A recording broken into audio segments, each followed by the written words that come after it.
चलिए, भूमंडलीकृत विश्व का बनना।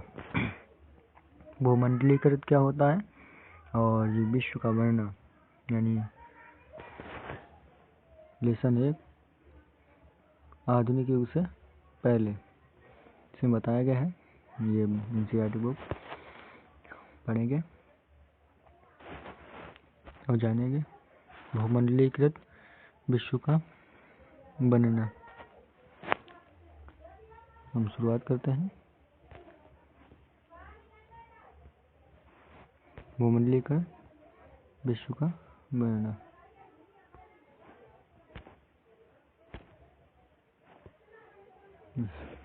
जब हम वैश्वीकरण की बात करते हैं तो आमतौर पर हम एक ऐसी आर्थिक व्यवस्था की बात करते हैं जो मोटे तौर पर पिछले लगभग 50 सालों में ही हमारे सामने आई है।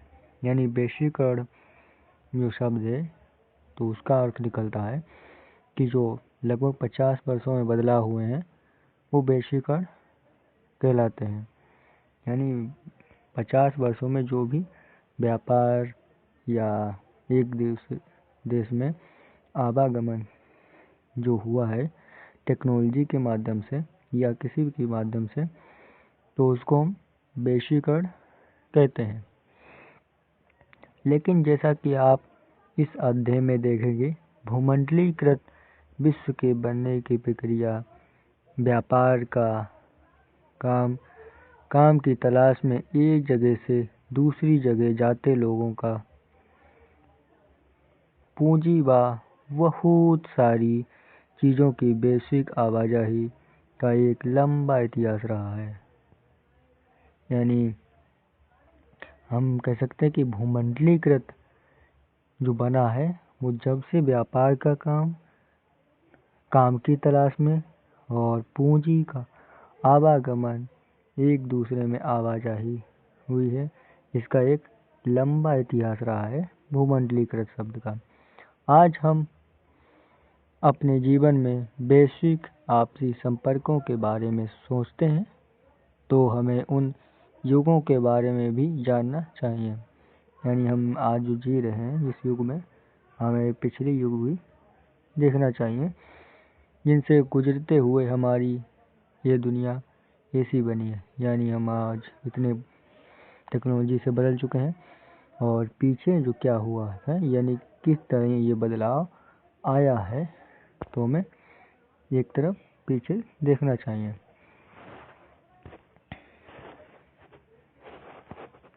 चलिए चलते हैं हम आगे। इतिहास के दौर में मानव समाज एक दूसरे के ज़्यादा नज़दीक आते गए। यानी इतिहास के दौर से देखें कि मानव जो समाज है एक दूसरे के ज़्यादा नज़दीक आते गए। प्राचीन काल यानी बहुत ही पुराने समय से ही व्यापारी, यात्री, पुजारी और तीर्थयात्री ज्ञान, अवसरों और आध्यात्मिक शांति के लिए यानी यात्री आते गए। जैसे इब्न बतूता, हुआन सांग, फायान, ये तो वो उससे यात्री हुए हैं और वो उसे पढ़ने के लिए आए हैं कुछ भी, या व्यापार करने के लिए आए हैं, जैसे पुजारी आए हैं। तीर्थयात्री ज्ञान के लिए, अवसरों और आध्यात्मिक शांति के लिए, या उत्पीड़न तनाव जैसे जीवन से बचने के लिए दूर दूर की यात्राओं पर जाते रहे। यानी उत्पीड़न या यातनापूर्ण उन्हें यातना दी गई या वो किसी से उत्पीड़ित हुए, यानी किसी ने उनको दबाया तो वे एक दूसरे देशों में चले गए। यात्रा की उन्होंने। अपनी यात्राओं में ये लोग तरह तरह की चीज़ें जैसे कि पैसा, मूल्य मान्यताएं, यानी अपनी जो भी मूल्य मान्यताएं हैं वो, अपने हुनर और विचार, आविष्कार यानी खोजें, और यहाँ तक कि कीटाणु और बीमारियां भी साथ लेकर चलते रहे। यानी ये सभी अपने साथ लेकर गए, हुनर भी मूल्य भी, मान्यताएं भी और विचार, आविष्कार जो उनकी खोजें थी, यहाँ तक कि कीटाणु यानी बीमारियां भी लेकर साथ चलते रहे। चलिए आगे चलते हैं। 3000 ईसा पूर्व में समुद्री तटों पर होने वाले व्यापार के माध्यम से सिंधु घाटी की सभ्यता उस इलाके से जुड़ी हुई थी जिसे आज हम पश्चिम एशिया के नाम से जानते हैं। यानी पश्चिम एशिया के नाम से जानते हैं। पहले क्या हुई थी? सिंधु घाटी सभ्यता विकसित हुई थी। आज 1000 साल से भी ज़्यादा समय से मालदीव के समुद्र में पाई जाने वाली कौड़ियों, जिसे पैसे या मुद्रा के रूप में इस्तेमाल किया जाता था, चीन और पूर्वी अफ्रीका तक पहुंचती रहीं। यानी चीन और पूर्वी अफ्रीका तक पहुंचती रहीं। ये कौड़ियाँ जो पाई गई हैं मालदीव में, पूर्वी अफ्रीका और चीन तक पहुंचती रहीं। बीमारी फैलने वाले कीटाणुओं का दूर दूर तक पहुंचने का इतिहास भी 7वीं सदी का ढूंढा जा सकता है। 13वीं सदी के बाद तो इनके प्रसार को निश्चय ही साफ देखा जा सकता है। चलिए आगे चलते हैं।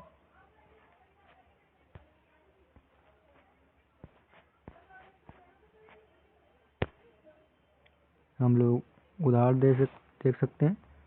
रेशम मार्ग यानी सिल्क रूट से जुड़ती दुनिया, यानी एक उदाहरण है, हमें बताता है रेशम मार्ग से और चीन से व्यापार पूरी दुनिया के लिए सिल्क रूट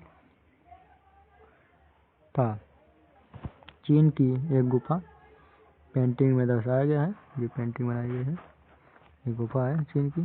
सिल्क मार्ग 8वीं सदी में, गुफा 217, मोगाओ ग्राटोज गस्सू चीन में है। चलिए हम तो पढ़ते हैं।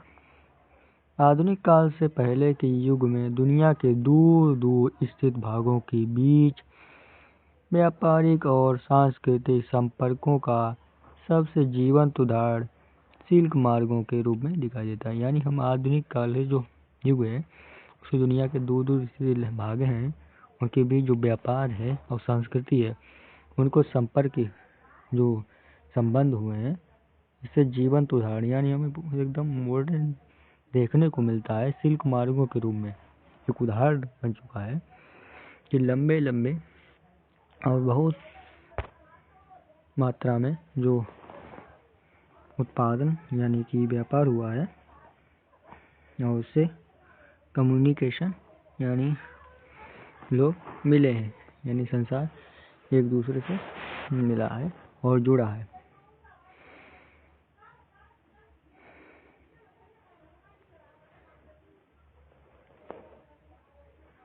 कि इस मार्ग से पश्चिम को भेजे जाने वाले चीनी रेशम सिल्क का कितना महत्व था।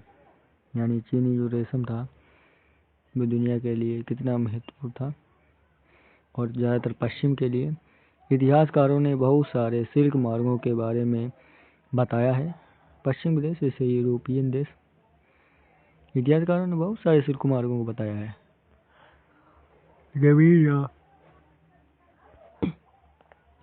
जमीन या समुद्र से होकर गुजरने वाले ये रास्ते न केवल एशिया के विशाल क्षेत्रों को एक दूसरे से जोड़ने का काम करते थे, बल्कि एशिया को यूरोप और उत्तरी अमेरिका से भी जोड़ते थे।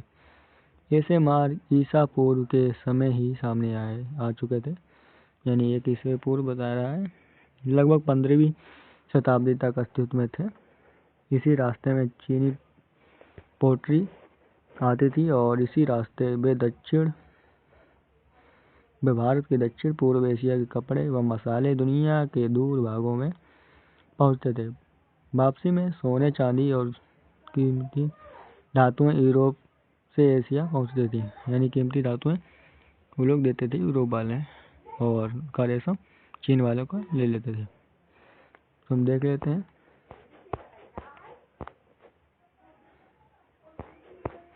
जो रूट है रेशम मार्ग का, वो इसमें मैप में दिया है।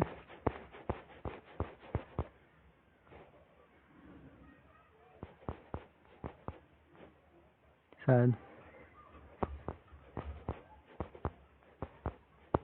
हम देख लेते हैं, दिया तो था, ये है। ये कुछ व्यापार मार्ग दिया है, समुद्री मार्ग, जमीनी मार्ग, यानी इसमें दिखाया गया है कैंटन चाइना का, ये मलक्का जल संधि, ये मछलीपट्टनम भारत का, मद्रास अब ये इसे चेन्नई के नाम से जाना जाता है, ये गोवा नहीं गोवा, और सूरत ये उस वक्त बंदरगाह हुआ करता था। महत्वपूर्ण मद्रास और मछलीपट्टनम, गोवा, सूरत, और उधर हुगली नदी से व्यापार होता था। ये जलीय मार्ग है, ये जलीय मार्ग मोजाम्बिक मोम्बासा शहर, ये जलीय मार्ग बताए गए हैं, और ये स्थल मार्ग, ये स्थलीय मार्ग डॉट लाइन है, स्थलीय मार्ग है। समझ गए होंगे आप लोग। चलिए नेक्स्ट क्लास हम अगली बार करेंगे, तब तक के धन्यवाद, थैंक यू, पढ़ते रहिए।